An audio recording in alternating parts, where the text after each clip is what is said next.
Meghan blacklisted for Wimbledon forever by Duke of Kent as she dared to insulting his spectators. Meghan Markle's life as a member of the royal family hasn't been without its ups and downs, but she's living the dream of millions of women around the world.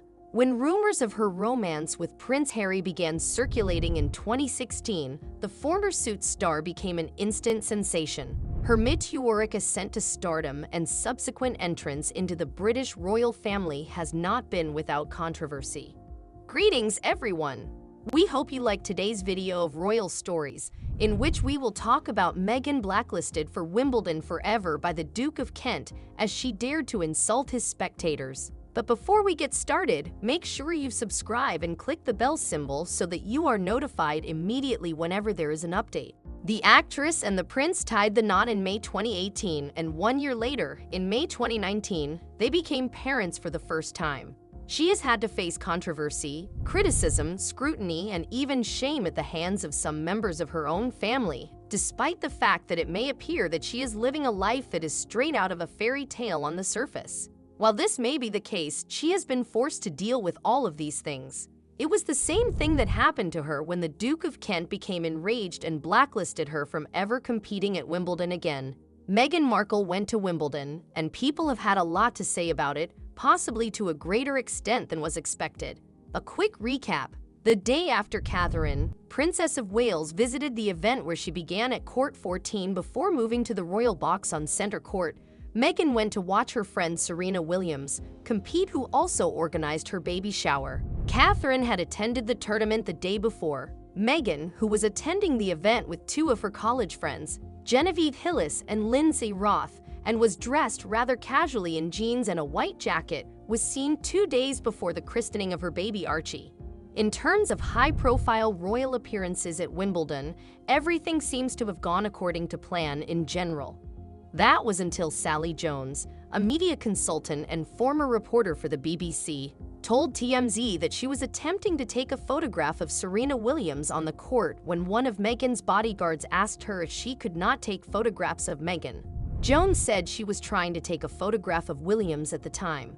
According to Jones, the bodyguard reportedly told her, "She's here in a private capacity," while Jones was speaking to TMZ. In a subsequent column for the Daily Mail, Jones attributed the entire incident to what she called the celebrity-driven ethos of Team Sussex. She also accused Prince Harry and Meghan of viewing themselves more as A-list celebrities than royals carrying out their duties. And of all people, Tatum O'Neil weighed in, which kept this mini-controversy going strong. O'Neil, who was formerly married to tennis great John McEnroe, was a guest on Good Morning Britain, where she was questioned by Piers Morgan about the topic. Morgan is the one who wrote about No Photos Gate earlier. O'Neil did not hold back when expressing her opinion, saying that she thought it was just so rude to have a security force, anyone, out of the room. "I just had so much hope for Meghan. I wanted her to be the next Princess Diana, and it seems like it's all about her. And it's really upsetting me," she said, "because if you think about Princess Diana and how absolutely inclusive she was and how she would never turn anyone away. She obviously knew the dress code for the box because she used a friend's address for that specific dress code.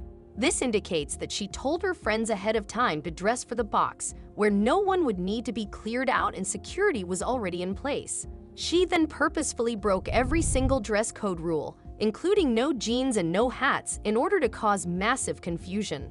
Because they were caught in the middle of her temper tantrum, her buddies appeared awkward in the images because they were aware that she was in the midst of throwing a fit. They were taken aback by how quickly she arrived at that match, which had just been announced 20 minutes in advance. They forced one of them to come in on his day off to accompany her to the game, even though he admitted it was his day off. They were forced to distribute the entire box because no one had been subjected to a background check, and Marco couldn't stop giggling as he watched people leave the room.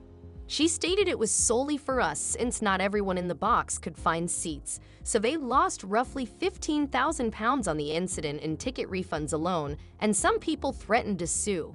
After that, the bomb dropped.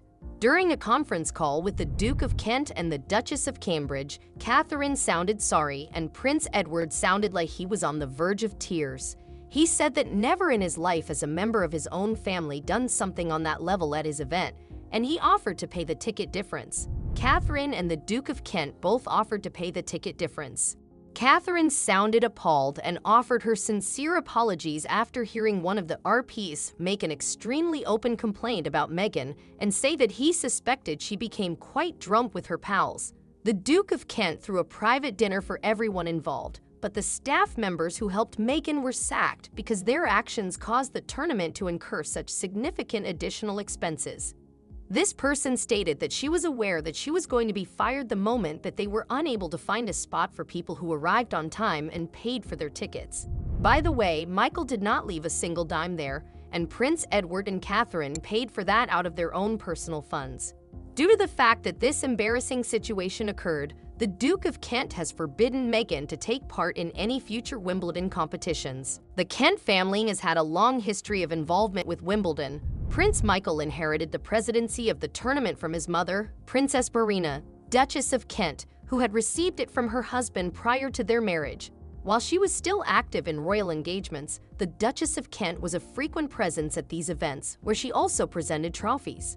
Regarding this familial link, the Duke sent the following in a letter. For my wife and me to have shared in even a little part of the victorious highs and agonizing lows of Wimbledon's victors and competitors has been a privilege. Over the course of his more than half-century tenure as president of the All England Club, the Duke of Kent has handed over the club's championship trophy to more than 350 different players, including Rod Laver, Ann Jones, Roger Federer, and Serena Williams, including the Wimbledon Lawn Tennis Museum, which opened on the 20th of May in 1977, and the new No. 1 court, which opened in 1997. He has only opened a total of 6 new courts or facilities. The Duke of Kent stated, upon stepping down as president of the ELK, that it had been an honor to serve this remarkable institution for as long as he had. So we've seen this tournament and the game of tennis grow and inspire generations over the span of 5 decades has been an extraordinary experience, and I'm incredibly proud to have been a part of it, the Duke said. Ian Hewitt, chairman of the ELK and the championships, stated that the club and the championships would want to extend their gratitude to the Duke for the tremendous service he provided to the club and the championships while serving as our president. Additionally, His Royal Highness serves as the patron of a number of other sporting organizations, such as the Ski Club of Great Britain, the Kent County Cricket Club, and the Royal West Norfolk Golf Club. The British Racing Drivers Club is currently led by him as its president-in-chief. Leave your thoughts in the comments below and tell us what you think of Meg's behavior. Thank you for watching. We are looking forward to catching up with you in the next video.